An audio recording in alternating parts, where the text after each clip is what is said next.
आज हमारा मिशन सिर्फ किसी एक व्यक्ति का जीवन परिचय पढ़ना नहीं है। जी।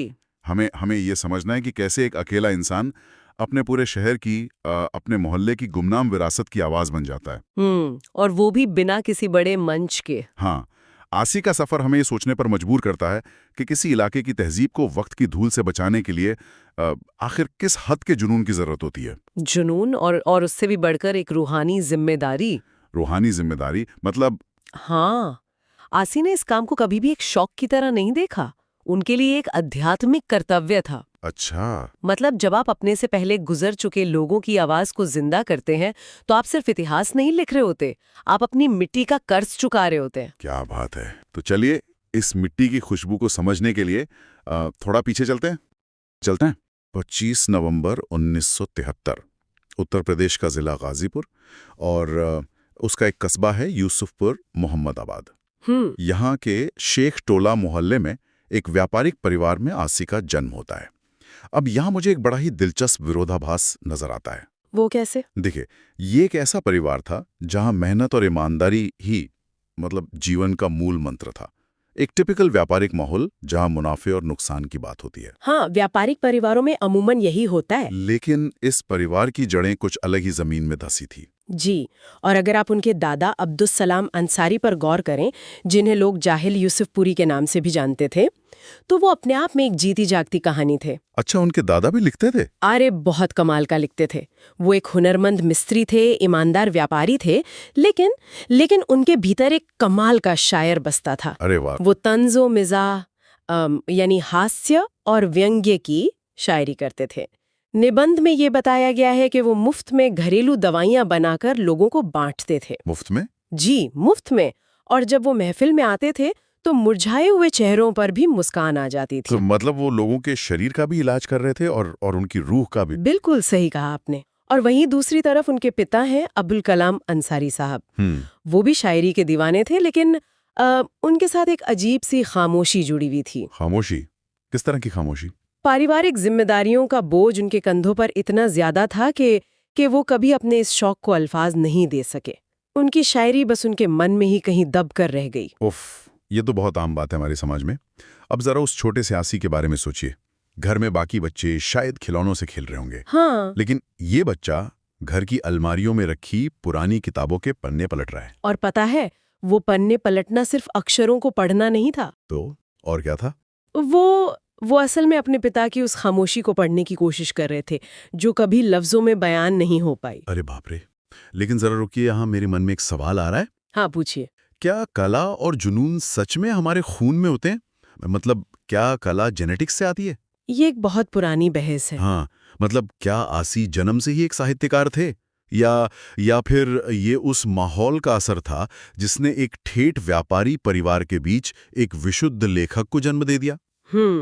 मुझे तो आसी का ये बचपन उस सूखी मिट्टी की तरह लगता है जिसने पहली बारिश की बूंदों को पूरी तरह से सोख लिया हो, अपने दादा की कला को और पिता के उन अधूरे सपनों को। वो सूखी मिट्टी वाली एनालॉजी बहुत गहरी है। और दिलचस्प बात यह है कि वो मिट्टी सिर्फ बारिश को सोख नहीं रही थी, बल्कि वो एक नई फसल की तैयारी कर रही थी। नई फसल की तैयारी? जी। निबंध में एक बहुत ही खूबसूरत शब्द इस्तेमाल हुआ है, तालीम और तमीज की विरासत। तालीम और तमीज। जब एक पिता अपनी कला को व्यक्त नहीं कर पाता ना, तो वो अधूरा शौक घर की हवाओं में एक मौन प्रेरणा बन जाता है। बिल्कुल। आसी के लिए वो किताबें महज कहानियां नहीं थीं, वो उस तालीम और तमीज का हिस्सा थीं जो उन्हें विरासत में मिल रही थीं। मतलब जब एक बच्चा देखता है कि उसके दादा की कला लोगों को जोड़ रही है और पिता की खामोशी में एक अनकही कविता छुपी है, हाँ, तो वो बच्चा महज एक पाठक नहीं रह जाता, वो उस परिवार की अधूरी अभिव्यक्ति का एक तरह से माध्यम बन जाता है। ठीक कहा आपने। वो बच्चा अनजाने में ही अपनी रूह को तैयार कर रहा होता है। वो समझ जाता है कि जो बात मेरे वालिद नहीं कह पाए वो मुझे कहनी है। और हैरान करने वाली बात यह है कि ये अभिव्यक्ति उनके भीतर से कितनी जल्दी फूट पड़ी।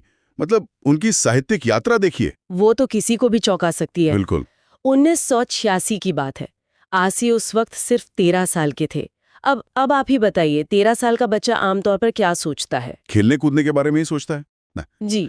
लेकिन आसी ने उस उम्र में नौहा गोई यानी शोक गीत लिखने शुरू कर दिए थे। ये सच में बहुत बड़ी बात है। हाँ, वो अपने आसपास के रचनाकारों रफ़ी यूसुफपुरी और आबिद सलीमपुरी से इतने ज़्यादा प्रभावित थे कि उन्होंने दर्द और मातम को कागज़ पर उतारना शुरू कर दिया।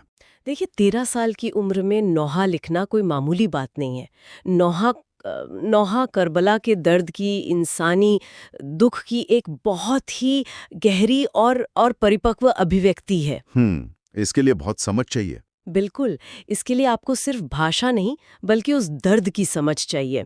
और उनका ये दर्द लोगों तक पहुंचा भी। हाँ, उनके नौहों का किताबचा आया था ना? जी, मार्च 2002 में देवनागरी में उनका किताबचा करबोबला प्रकाशित हुआ। करबोबला। और उसके बाद मुरक्का गम जैसी किताब ने बहुत बहुत मकबूलियत हासिल की। अच्छा, यहाँ तक तो बात समझ आती है कि भाई वो एक गंभीर इंसान थे, करबला का दर्द लिख रहे थे। लेकिन इस कहानी का सबसे बड़ा ट्विस्ट देखिए। ट्विस्ट? उनका पहला प्रकाशित काम कोई शोक गीत नहीं था। तो क्या था? 28 फरवरी 1988 को दैनिक जनवार्ता अखबार में उनकी जो पहली रचना छपी ना, अच्छा। वो एक बालगीत था। अरे वाह, बालगीत? जी, उसका नाम था प्यारे बच्चों को सीख।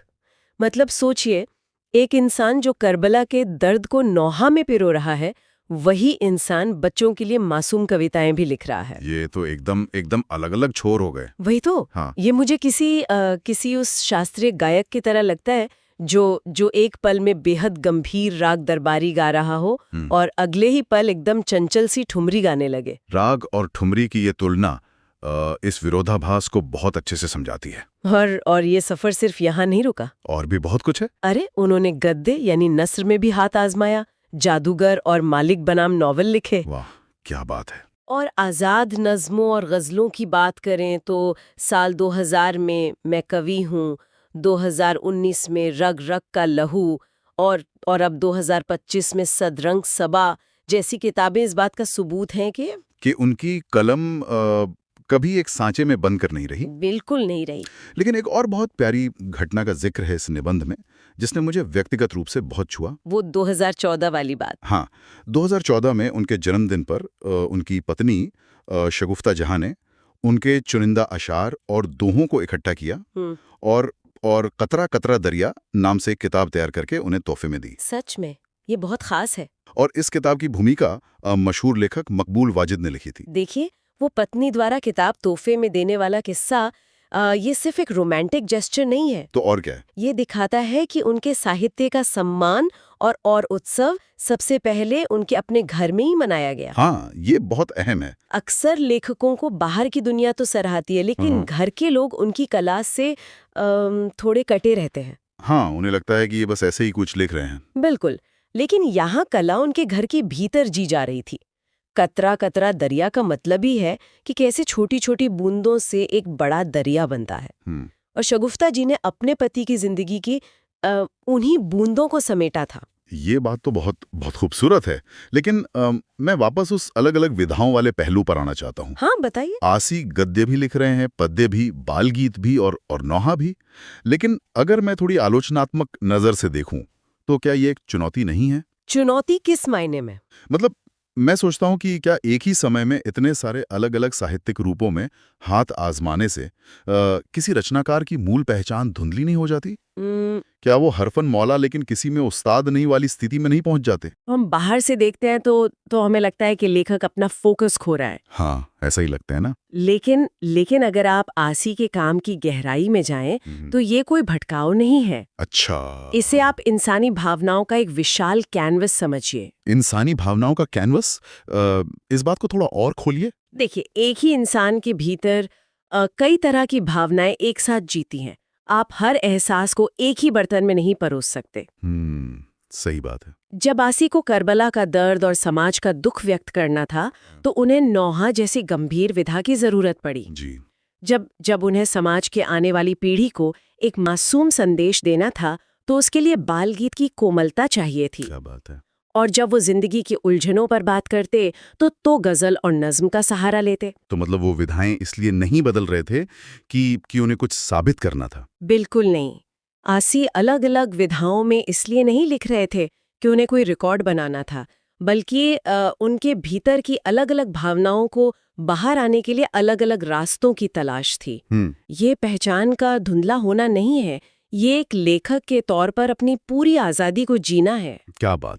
ये नजरिया तो इस पूरे सफर को देखने का तरीका ही बदल देता है। है ना? बिल्कुल। जब आप इतनी तरह की भावनाएं खुद महसूस कर लेते हैं, तो आपको दूसरों की अनकही भावनाएं भी दिखने लगती हैं। जी। और शायद यही वजह थी कि आसी सिर्फ अपने शब्दों तक सीमित नहीं रह सके। यहाँ से उनकी जिंदगी में एक बहुत बड़ा मोड़ आता है। हाँ, और ये बहुत जरूरी मोड़ है। वो महज एक लेखक से बदलकर एक संपादक और अपने इलाके के इतिहास के संरक्षक बन जाते हैं। ये उनकी यात्रा का वो पड़ाव है जहां वो अपनी मैं से निकलकर हम की तरफ बढ़ते हैं। एक सच्चा साहित्यकार वही है जो सिर्फ अपनी आवाज नहीं सुनता, बल्कि दूसरों की आवाज को भी मंच देता है। बिल्कुल। और निबंध बताता है कि 2010 में उन्होंने यूसुफपुर की पहली साहित्यिक तिरमाजी पत्रिका की शुरुआत की। जी, ख्याले शगुफ्ता। हाँ, ख्याले शगुफ्ता। और इसका विमोचन मशहूर गीतकार इब्राहिम अश्क साहब ने किया था। इब्राहिम अश्क जी। लेकिन फिर वही हुआ जो छोटे शहरों की लगभग हर साहित्यिक कोशिश के साथ होता है। पैसों की तंगी। हाँ, 13 अंकों के छपने के बाद पैसों की तंगी के कारण ये पत्रिका बंद हो गई। अब कोई आम इंसान इसे पढ़ेगा तो कहेगा, अरे ये तो एक असफल कोशिश थी, पत्रिका बंद हो गई। लेकिन मुझे यकीन है कि आप इसे विफलता नहीं मानते होंगे। बिल्कुल नहीं, मैं इसे एक अलग ही नजरिए से देखता हूँ। बताइए। मुझे लगता है कि किसी साहित्यिक पत्रिका का 13 अंकों तक छपना और फिर बंद हो जाना कोई फेलियर नहीं है। तो क्या है? वो 13 अंक असल में 13 टाइम कैप्सूल की तरह है। अरे वाह, टाइम कैप्सूल। आसी ने उस दौर की सोच और उस वक्त के रचनाकारों की आवाज और उस कस्बे की धड़कन को उन 13 अंकों में बंद करके भविष्य के लिए सुरक्षित कर दिया। हाँ, और दिलचस्प बात यह है कि वो टाइम कैप्सूल उन्होंने किसी जमीन में नहीं, बल्कि अपने पाठकों के दिलों में और साहित्य के इतिहास में गाड़ा है। सही बात है। आसी इस बात को बहुत गहराई से समझते थे कि मुख्य धारा के बड़े प्रकाशनों में, दिल्ली मुंबई के बड़े अखबारों में क्षेत्रीय साहित्य हमेशा हाशिए पर रह जाता है। बिल्कुल खो जाता है। अगर आप पत्रिका से परे भी देखें तो उन्होंने 2005 में परिंदे पूरब के नाम से एक किताब संपादित की। आपको पता है इसमें क्या था? इसमें यूसुफपुर और मोहम्मदाबाद के 63 शायरों को एक साथ पेश किया गया था। 63 शायर, बाप रे। 63 शायर जिन्हें शायद बाहर कोई नहीं जानता था। कमाल है। वो लगातार उन लोगों के लिए एक जमीन तैयार कर रहे थे जिन्हें मुख्यधारा ने एकदम से भुला दिया था। जी, और फिर 2010 में खामोश अकेडमी के तहत उन्होंने आदाब सुखन नाम की किताब निकाली, जिसमें पूरे पूर्वांचल के दर्जनों शायर शामिल थे। हमें ये समझना होगा कि ये सारी कोशिशें, चाहे वो 13 अंकों वाली पत्रिका हो या ये संकलित किताबें, हाँ, ये व्यावसायिक विफलताएं हरगिज नहीं है। ये उस इलाके की सांस्कृतिक विजय है। सांस्कृतिक विजय, ये शब्द बहुत सटीक है। आसी ने उस दौर में आने वाली पीढ़ियों के लिए एक रेफरेंस पॉइंट तैयार कर दिया। बिल्कुल।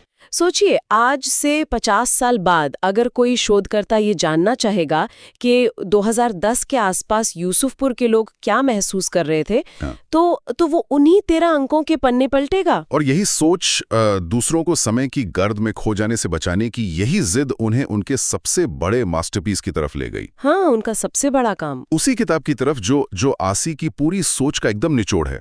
यूसुफपुर मोहम्मदाबाद के अदबी गौहर, यानी यूसुफपुर मोहम्मदाबाद के साहित्यिक रत्न। जी। इस किताब में आसी ने मोहम्मदाबाद तहसील के 101 रचनाकारों, शायरों, समाजसेवियों और स्वतंत्रता सेनानियों के जीवन के पन्नों को समेटा है। 101। हाँ, उनका साफ मानना था कि उनके इलाके की जमीन सिर्फ फसलें नहीं उगाती, वहां अदब के फूल भी खिलते हैं। क्या बात है। वो अपने इस संकलन को महज एक हुनर नहीं मानते, बल्कि वो इसे अपनी रूहानी जिम्मेदारी कहते हैं। रूहानी जिम्मेदारी, ये शब्द अपने आप में बहुत वजनदार है। बहुत वजनदार है। इसका सीधा सा मतलब है कि आप सिर्फ शौक के लिए नहीं लिख रहे हैं। आपको ये महसूस होता है कि अगर आपने इन लोगों के संघर्ष, इनकी कला के बारे में नहीं लिखा तो आप अपनी मिट्टी के, अपनी अंतरात्मा के गुनाहगार होंगे। ये भावना बहुत महान है, लेकिन यहाँ मुझे थोड़ी शंका हो रही है। कैसी शंका? जरा प्रैक्टिकल होकर सोचते हैं। एक तहसील, एक छोटा सा प्रशासनिक इलाका और वहां से 101 ऐतिहासिक और साहित्यिक हस्तियां। क्या ये आंकड़ा कुछ ज्यादा नहीं लगता? अच्छा, आपको लगता है कि बढ़ा चढ़ाकर बोला गया है? मतलब कई बार हमें अपने शहर से इतना ज्यादा प्यार होता है कि हम हर छोटी बात को बढ़ा चढ़ाकर देखने लगते हैं। तो क्या ये सिर्फ एक स्थानीय व्यक्ति का अपनी मिट्टी के प्रति अंधा प्रेम, या जैसे हम नॉस्टैल्जिया कहते हैं, वो तो नहीं है? जी। क्या सच में एक छोटे से इलाके का साहित्यिक वजन इतना ज्यादा हो सकता है? ये सवाल बहुत बहुत जरूरी है, क्योंकि जब कोई पहली बार इस आंकड़े को सुनता है ना, तो उसे यही लगता है कि ये कोई अतिशयोक्ति है। हाँ, बिल्कुल। लेकिन यही तो इस पूरे विषय की सबसे बड़ी आंखें खोलने वाली सच्चाई है। अच्छा। जी, जब आप आसी के काम को करीब से देखते हैं ना, तो ये भ्रम टूट जाता है। वो भ्रम कैसे टूटता है? मतलब क्या उन्होंने वाकई 101 महान लोगों को ढूंढ निकाला था? देखिए, बात महानता की नहीं, बात सच्चाई की है। आसी ने अपनी किताब में सिर्फ उन लोगों को नहीं चुना जो मशहूर थे या जिनकी किताबें बड़े शहरों से छपी थीं। तो किनको चुना? उन्होंने स्पष्ट किया है कि उन्होंने छोटे बड़े हर रचनाकार को सिर्फ कलम से नहीं बल्कि दिल से छुआ है। दिल से छुआ है।